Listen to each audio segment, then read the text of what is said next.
Ici, c'est là que je suis né en fait. Voilà, donc il y avait un monsieur qui était un Italien qui habitait dans cette maison et il avait loué le garage à mes parents.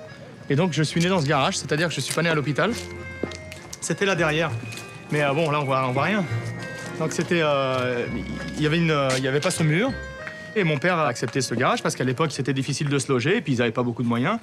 Et mon père, qui est un maçon assez extraordinaire, il en a fait une petite maison douillette. On avait 2 pièces simplement.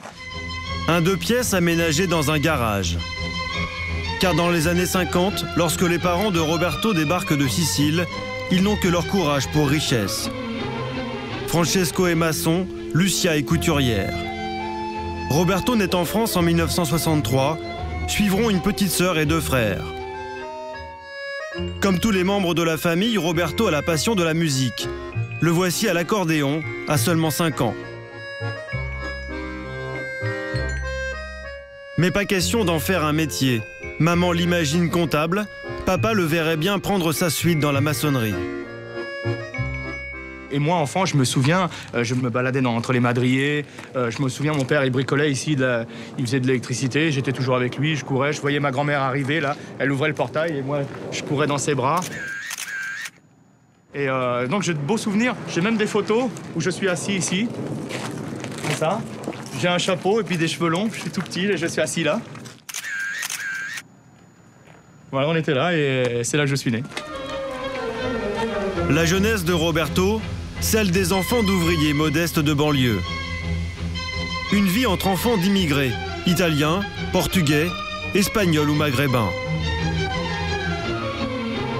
Moi, je suis de Clichy-sous-Bois, donc on est dans une banlieue où il y a beaucoup d'enfants d'immigrés. Et je me souviens quand on arrive à l'école, ça, c'était les Portugais, donc c'était les Tos, c'était les Arabes, nous, on était les Rital, et il y avait les Gitans. Et donc, c'était des petites communautés, des clans. 40 ans plus tard, certains copains sont toujours là. Alberto, voilà, on était tous les 3 à l'école ici. Comment vas-tu? Ça va? Bon, ça a changé ici, hein. Alors viens, venez. Ah, c'est les bons souvenirs, là c'était le cours préparatoire.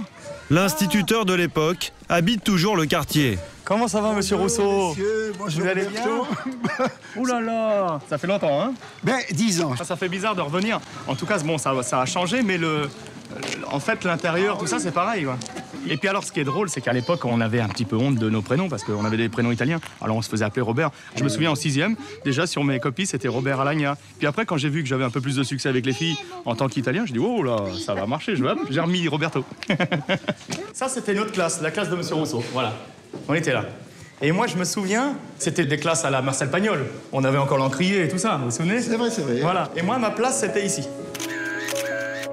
À l'époque, Roberto Alagna est un élève timide, effacé, qui cache par honte sa passion pour l'opéra. Alors ça, c'est donc en 74-75. Ça, c'est incroyable. Alors voilà, Roberto Alagna, donc ici, c'était la mention passable. C'est-à-dire que c'était au niveau de 5 sur 10. C'est vrai. Et moi, l'opéra, c'était un petit peu mon rêve secret. Hein. Personne ne savait que je chantais de l'opéra parce que j'aurais jamais osé dire, voilà, moi j'aime l'opéra. Vous imaginez, à l'époque, on n'est que des garnements. On était dans les cafés ici, on jouait au baby-foot, etc. Puis moi, je partais, bon les gars, je vais prendre un cours de chant. C'était quelque chose presque d'anormal. C'était comme si j'avais annoncé que je faisais du ballet, que j'étais danseur étoile. Ça faisait pas viril, quoi.